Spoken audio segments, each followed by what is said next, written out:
Hello प्यारे बच्चों, नमस्कार। आप सभी लोगों का मैथ प्रतिभा क्लासेस में स्वागत करते हैं तथा आपके उज्जवल भविष्य की कामना करते हैं। आज आपको हम अंशाल पेपर 2024 का क्वेश्चन नंबर 22 का बताने चल रहे हैं, जो कि 4 नंबर में पूछा गया है। और इसमें आपको कहा रहा है निम्नलिखित सारणी से बहुलक ज्ञात कीजिए। आपको बहुलक ज्ञात करना है। यह क्वेश्चन आपको 4 नंबर में पूछा जाता है, इंपॉर्टेंट भी है। इससे प्रकार को समझना है आपको, बहुलक को क्वेश्चन नहीं रखना है। आपको बहुलक कैसे ज्ञात किया जाता है और इसका सूत्र क्या होता है, इसको आपको समझना है। देखिए, बहुलक ज्ञात करना बहुत ही आसान है और सरल भी है, बहुत ही। क्योंकि आपको देखिए यहाँ पर कुछ करना ही नहीं है। यहाँ पर देखिए वर्ग अंतराल दिया गया है, बारंबारता दी गई है।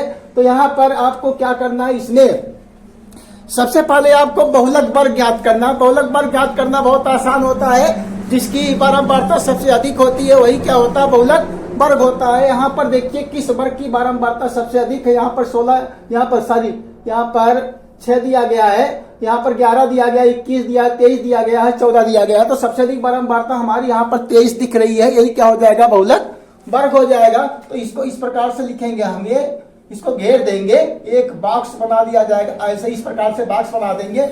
अब देखिए इसके बाद दूसरा काम क्या होता है, हमें F0, F1, F2 ज्ञात करना होता है। तो इसमें F0 देखिए पूर्ण संख्या कहाँ से शुरू होती है, 0 से शुरू होती है। तो बहुलक वर्ग देखिए, ये बहुलक वर्ग है। इसके ऊपर वाला जो हो जाएगा ये क्या होगा, F0 हो जाएगा। ये क्या हो जाएगा, F0 हो जाएगा। यहाँ पर क्या हो जाएगा, F1 होता है और यहाँ पर क्या हो जाएगा, ये F2 हो जाएगा। इस प्रकार से हम क्या करेंगे, F0, F1 और F2 ज्ञात कर लेंगे। उसके बाद देखिए अब यहाँ पर क्या हो जाएगा, F0 का मान कितना आ गया आपका, 21 आ गया। और F1 का मान कितना आ गया, 23 आ गया। और F2 का मान कितना आ गया, यहाँ पर 14 आ गया। अब यहाँ पर क्लास इंटरवल जो h होता है, h देखिए h क्या हो जाएगा, यहाँ पर h का मान निकाल लीजिए। h बराबर क्या, इसमें से अपर लिमिट में से लोअर लिमिट घटा दिए। तो 40 में से हम क्या करेंगे, 30 को घटा दिया जाएगा। तो कितना मिल जाएगा हमको, 10 मिल जाएगा। ये कितना हो जाएगा, क्लास इंटरवल आपका कितना आ गया, 10 आ गया। अब देखिए इसका सूत्र क्या होता है, देखिए दिखाई दे रहा है कि नहीं। इस प्रकार से क्या करेंगे, लिख लेंगे। और यहाँ पर क्या होगा, सूत्र क्या होता है, बहुलक बराबर क्या होता है, बहुलक बराबर होता है सूत्र यहाँ पर यल प्लस। अब यहाँ पर देखिए इसकी जो बहुलक वर्ग की जो लोअर लिमिट है यही क्या हो जाएगी, यल हो जाएगी। तो यल बराबर यहाँ पर लिख लीजिए यल बराबर कितना हो जाएगा आपका, यहाँ पर 30 आ जाएगा। यल बराबर कितना आ जाएगा, 30 आ जाएगा। तो यल प्लस यहाँ पर ब्रैकेट में लिख लिया जाए। यहाँ पर क्या होगा, F1 माइनस F0 अपान में होता है 2 F1 माइनस F0 और माइनस क्या होता है, F2। और यहाँ पर गुणे में क्या हो जाएगा, h हो जाएगा। यही सूत्र होता है प्यारे बच्चों। इस प्रकार से ये सूत्र लिख लिया। और उसके बाद क्या करेंगे, यहाँ पर मान रख दिया जाएगा। यल का मान कितना है, यहाँ पर 30 दिया गया तो यहाँ 30 लिख लिया जाए। और प्लस क्या हो जाएगा, F1 का मान कितना है, F1 का मान 23 दिया गया तो यहाँ 23 लिख लेंगे। और माइनस क्या हो जाएगा, F0 का मान कितना है, F0 का मान आपका 21 है, 21 लिख लीजिए।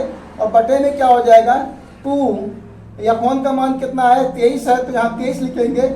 माइनस क्या होगा, F0 का मान कितना है, F0 का मान 21 है, 21 लिख लिया जाए। माइनस F2 का मान कितना है, 14 दिया गया तो 14 लिख लीजिए। और यहाँ पर क्लास इंटरवल यहाँ पर h का मान कितना है, h बराबर हमारा आया है सारी, यहाँ पर क्या आ जाएगा 10। यहाँ l बराबर 30 है और h का मान कितना है 10, यहाँ 10 लिख लीजिए। अब इसी को हल कर लीजिए, आपको उत्तर आ जाएगा। इसी को हल कर लेंगे तो हमारा आंसर आ जाएगा। अब यहाँ से आगे हम यहाँ हल करते हैं। तो यहाँ लिखेंगे बहुलक बराबर क्या लिखेंगे, यहाँ पर यहाँ पर देखिए क्या लिखेंगे, बहुलक। ये मार्कर सही नहीं चल रहा है। बहुलक बराबर क्या हो जाएगा, यहाँ पर यल का मान 30 है तो 30 यहाँ लिख दिया जाएगा। 30 है, मार्कर बदल लेते हैं, चेंज कर देते हैं।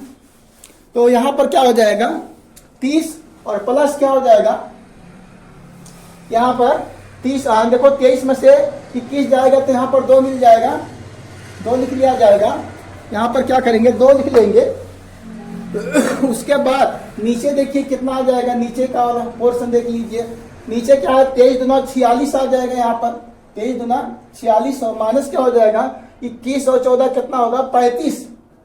21 14 35 और गुणे में क्या आ जाएगा 10 आ जाएगा। अब इसको आगे हल कर लीजिए तो यहाँ पर क्या होगा 30 और प्लस क्या हो जाएगा 10 का 2 में गुणा कर दिया 10 दूना 20 आ जाएगा। और यहाँ 46 में से 35 घटाएंगे तो आ जाएगा 11। कितना आ जाएगा 11 आ जाएगा यहाँ पर।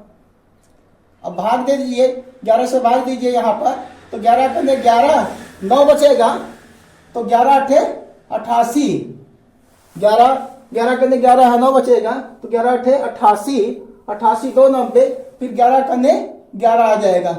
तो यहाँ पर 2 बार तक हम ले जा रहे हैं। तो यहाँ पर क्या आ जाएगा यहाँ पर 30 और प्लस क्या आ जाएगा 1.81। अब इसको जोड़ दीजिए तो 31.81 यही कहाँ रह जाएगा उत्तर आ जाएगा। प्यारे बच्चों इस प्रकार से हम क्वेश्चन को हल करेंगे और अच्छे तरीके से लगाएंगे।